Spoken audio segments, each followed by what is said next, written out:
તમે કેટલુંય સોનું વસાવશો, લાખ રૂપિયા તોલો ભલે થયું હોય અને કેટલાય તોલા તમારી જોડે હોય, છેલ્લે એમાં ભાગ પડશે ને.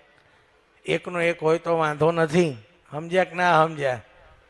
પણ જેના 2 કે 3 હશે ને, સમજી લેજો 12મું આવતા પહેલા વહીવટ અને પછી લાડવા થાય.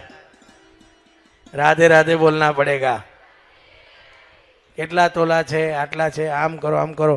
અને જો એકાદ બંગડી બી વધારાની હશે ને તો એવું નહીં કે એક ભાઈ વધારે લઈ લે, એનાય ટુકડા કરાવશે કે હોનીની જોડે કપાઈ દો, અડધી તારી ને અડધી.